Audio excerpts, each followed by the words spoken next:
Hi, this is Diwakar from Pep coding. आज इस video में हम नेक्स्ट ग्रेटर एलिमेंट 2 ये क्वेश्चन करने वाले हैं।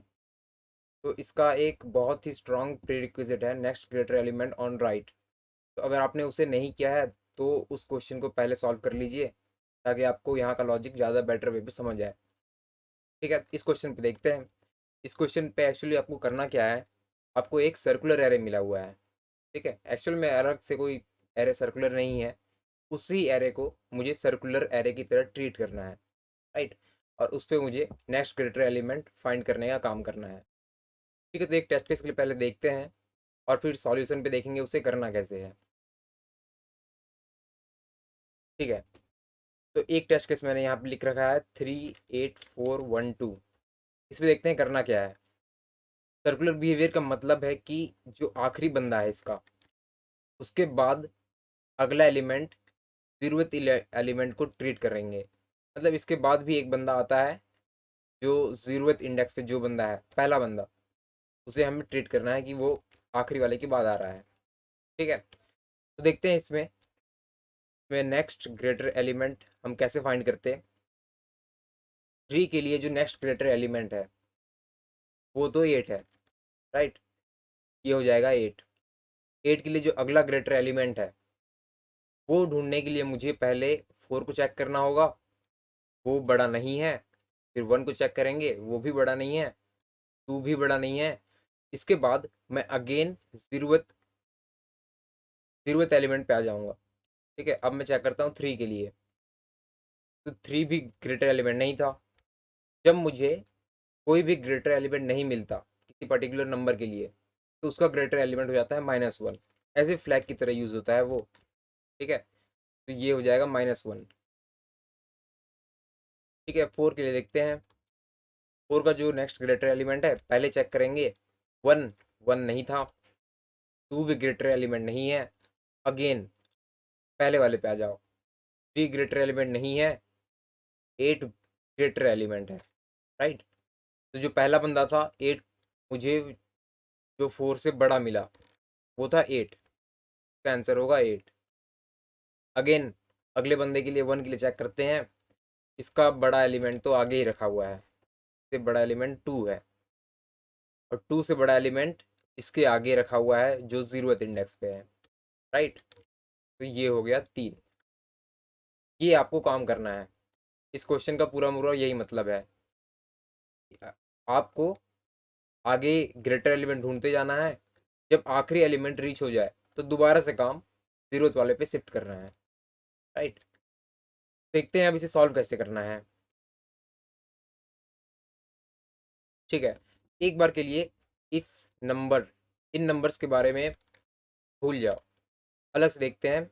अगर मुझे एक एरे मिला होता जिसमें कुछ एलिमेंट्स है, लेट सपोज ABCDE, ये 5 एलिमेंट्स हैं। तो किसी के लिए भी अगर मुझे नेक्स्ट ग्रेटर एलिमेंट ढूंढना है, कितनों से मुझे कंपेयर करने की नीड होती है उसके उसके लिए। डी के लिए देखते हैं।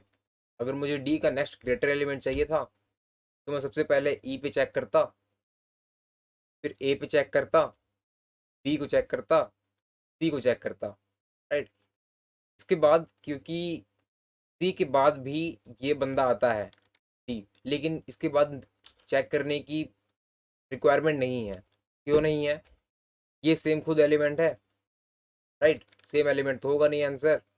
और इसके बाद जो एलिमेंट्स आने वाले हैं उन सबको हमने पहले ही चेक कर रखा है। अगर वो ग्रेटर होते तो पहले बार में मिल जाते, और ग्रेटर नहीं है तो आप उसे 2 बार चेक करो चाहे 10 बार चेक करो, वो आंसर नहीं बनने वाले, ग्रेटर एलिमेंट नहीं बनने वाले।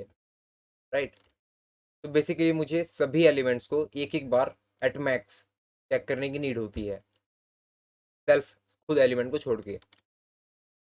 ठीक है, तो डी के बारे में तो ये पता चला कि ई, ए, बी, सी, इन सभी नंबर्स को चेक करने की नीड थी। राइट, एक बार दूसरे एलिमेंट के लिए देखते हैं। अगर मैं सी की बात करूं, सी के लिए मुझे सबसे पहले डी को चेक करने की नीड है, ई को चेक करने के लिए नीड है, और फिर अगेन जीरो इंडेक्स पे आ जाओ। ए को चेक करेंगे और बी को चेक करेंगे। राइट, तो एक्चुअल में भी हो क्या रहा है, मैं आगे के बंदे को चेक करता हूँ। ये तो हमने पहले भी किया था, next greater element on right पे। लेकिन इस बार मैं ज़रूरत से कुछ और बंदों को चेक करना कर रहा हूँ, राइट। एक बार इसे पिछले वाले सॉल्यूशन से एनालाइज करते हैं, डिफरेंस क्या है।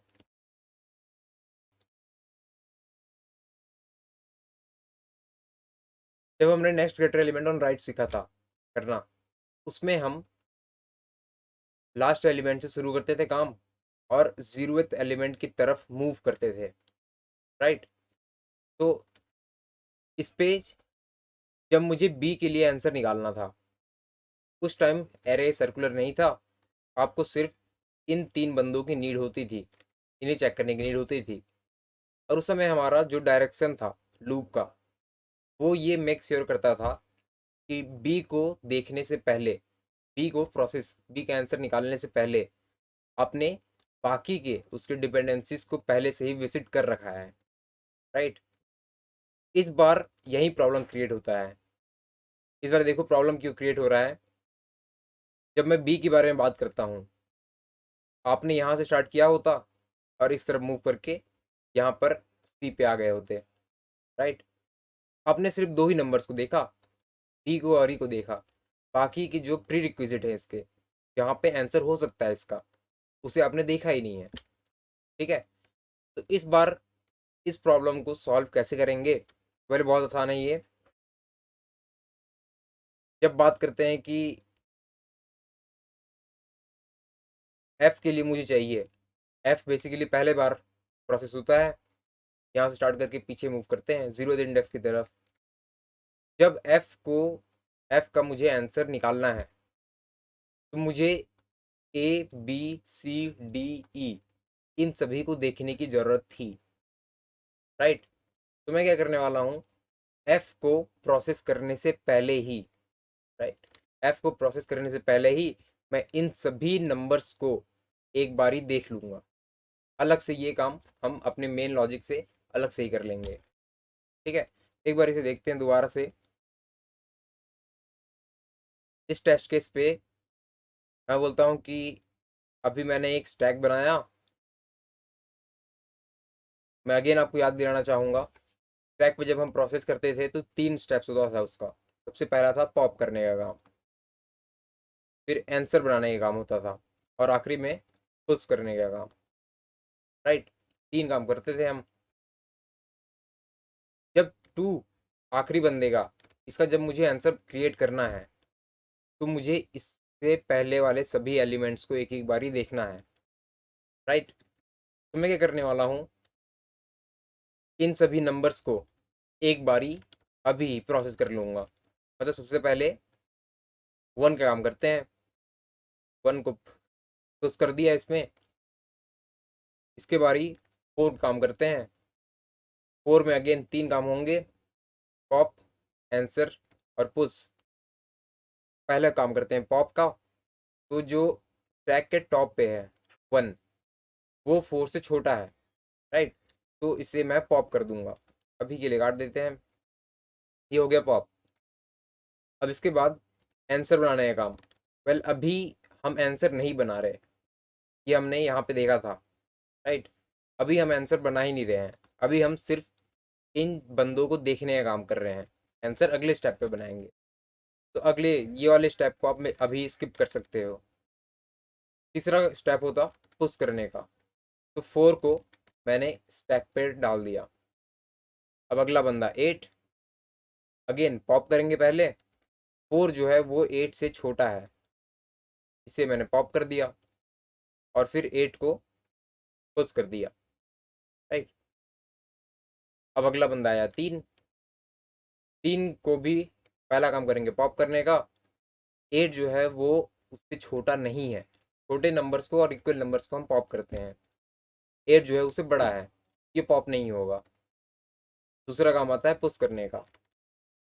यहाँ पर मैंने 3 को पुश कर दिया, राइट। तो मैंने अभी स्टार्टिंग के इन 4 बंदों को देखा और मेरे स्टैक का जो स्टेट था वो बदल गया। अभी मेरे पास पहले से ही 2 बंदे हैं, ठीक है। अब अगला स्टेप करते हैं, अब अपने मेन लॉजिक पे आते हैं। अभी मैं स्टार्ट करता हूँ आखिरी से, और इस डायरेक्शन पे मूव करूंगा एक एक करके। ठीक है, टू के लिए काम करते हैं अभी। पहला काम होता है पॉप करने का। तो थ्री तो टू से बड़ा है, ये पॉप नहीं होगा। दूसरा आता है आंसर बनाने का। तो जो पीक पे होता है वही आंसर होता है। ये हमने पहले कर रखा है।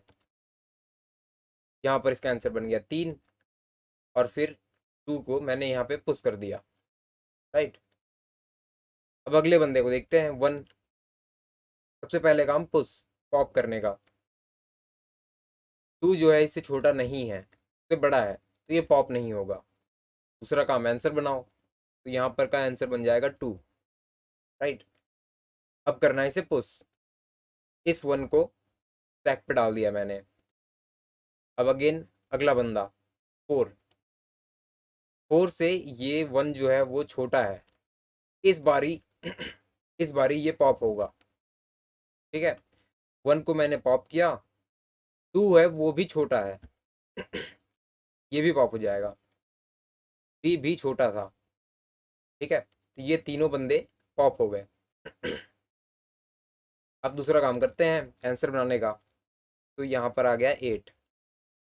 आंसर के बाद पुश कर दो उसे, वो यहाँ पे आ गया। राइट, अब अगला बंदा उठाया मैंने 8। अब इसका काम करते हैं। तो 4 जो है उससे छोटा है, ये पॉप हो जाएगा।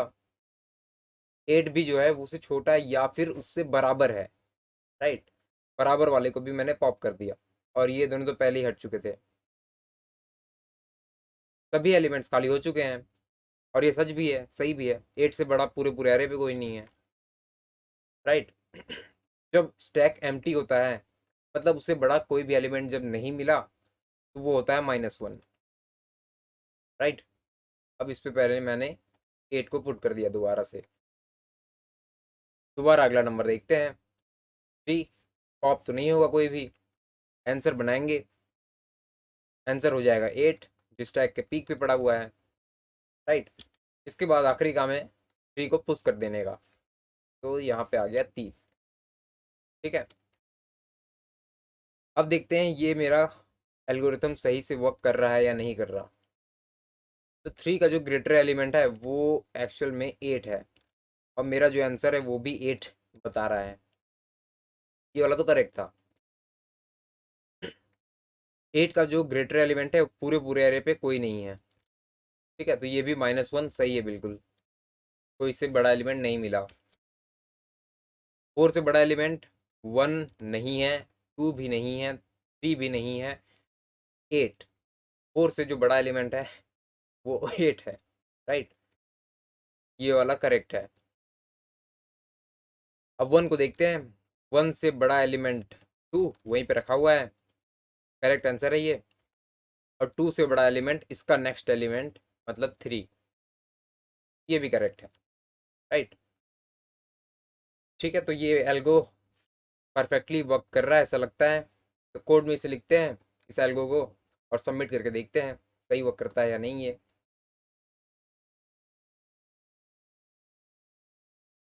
ठीक है, तो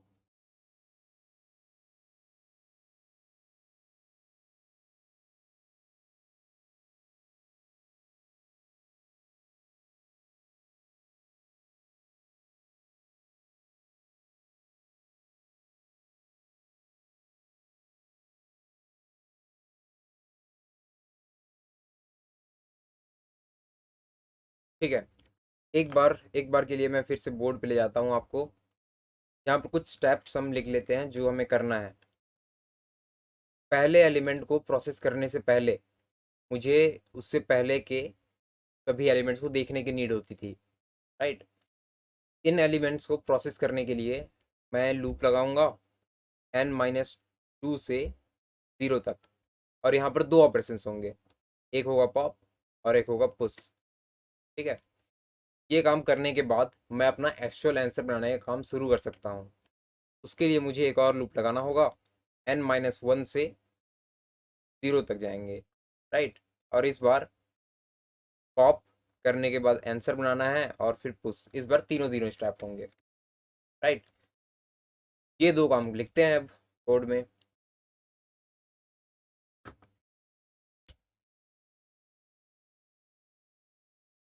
पहला जो लूप था वो n-2 से 0 तक, राइट। पहला काम होगा पॉप करने का और फिर पुश करने का।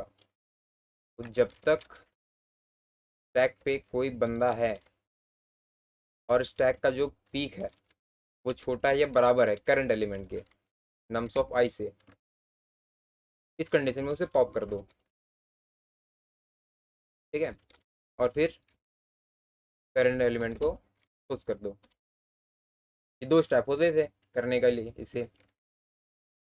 यहाँ पर जब मैं आ जाऊँगा, ये कोड बेसिकली जो एलिमेंट को देखने की ज़रूरत है सबसे पहले बंदे को प्रोसेस करने से पहले, ये वो काम कंप्लीट कर देगा, राइट। उसके बाद आंसर बनाने का काम करते हैं। सेम लूप को यहाँ पर कॉपी कर सकते हैं हम लोग। n-1 से काम शुरू होगा, पहले पॉप होगा, इसके बाद आंसर बनेगा। तो answer of i equal to stack dot peek, right. लेकिन स्टैक डॉट पीक हर बार आंसर नहीं होता है। जब स्टैक का साइज 0 होता है उस कंडीशन पे आंसर होता है -1, अदरवाइज स्टैक का पीक वही आंसर बन जाएगा, ठीक है। तो आंसर को रिटर्न कर देते हैं और आई थिंक ये कोड कंप्लीट ही है। ये सही आंसर आ रहा है, ठीक है। अरे सभी के लिए वर्क कर रहा है ठीक से, ठीक है। तो इसे सॉल्व करने का ये था लॉजिक और कोड। मिलते हैं अगले वीडियो में। Thanks for watching.